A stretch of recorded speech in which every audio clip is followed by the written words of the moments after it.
এই যে জল, এই দেখো আমের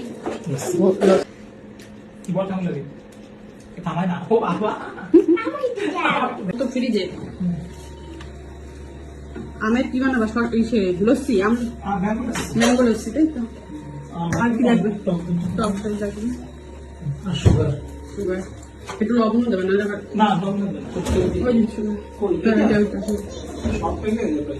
যা লাগবে দাও। এই যে পাকা আম দিয়ে, টক দই দিয়ে, চিনি টিনি দিয়ে লস্যি হবে, ম্যাঙ্গো লস্যি।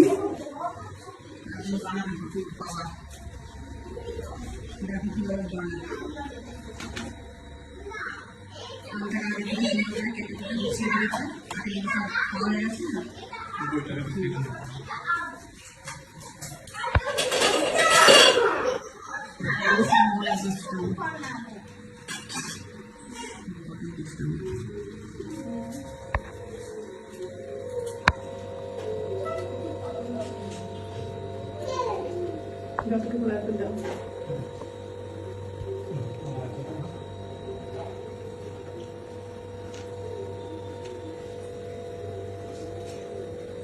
একটিটা লবণ দিলে কি হয়, মানে তোমার মিষ্টি বোঝা যায়, মিষ্টিটা বেশ ভালো হয়। এটার মধ্যে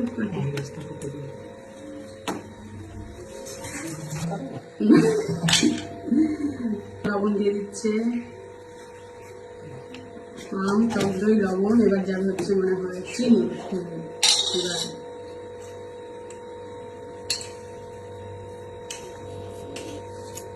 আপনি যদি ক্রিমের কথা বলবেন থাকবে কানে করবে তখন যদি আইসক্রিম বানাবে একদম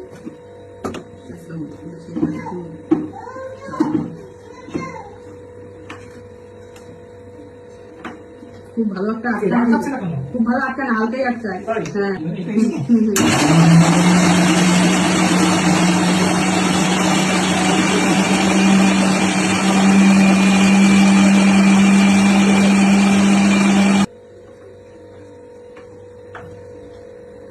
ওদিকে ঘুরবে, হ্যাঁ ওদিকে ঘুরবে।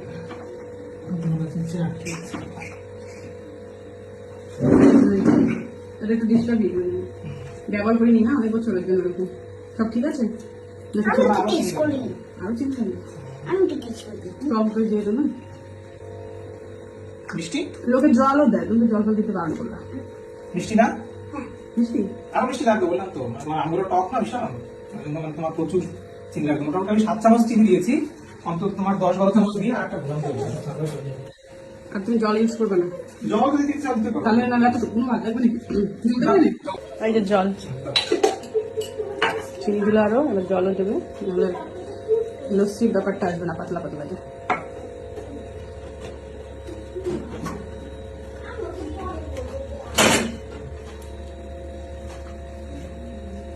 হ্যালো গাইস, ছোট পটুর বাবাই প্রথম আমাকে নিজের হাতে লস্যি বানিয়ে, ম্যাঙ্গো লস্যি বানিয়ে খাওয়ালো। ভীষণ টেস্টি হয়েছে কিন্তু খেতে, ইয়ামি ইয়ামি হয়েছে খেতে, দারুণ হয়েছে।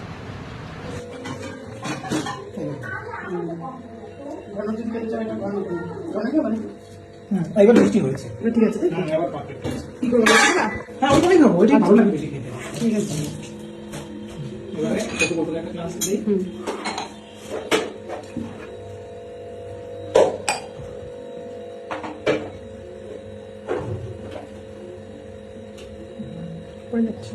এত ঘন হচ্ছে ওটা। এই দেখো আমের এই না, এবার খেয়ে দেখ তো, একটু খা,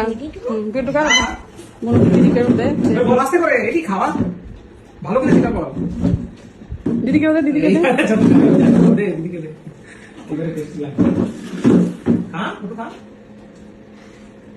কি বল কেমন লাগে? থামায় না, তো ওদের লস্যি খুব ভালো হয়েছে। এবার বলতো আইসক্রিম ভালো না লস্যি ভালো? দুটোই, দুটোই, আচ্ছা দুটোই ভালো।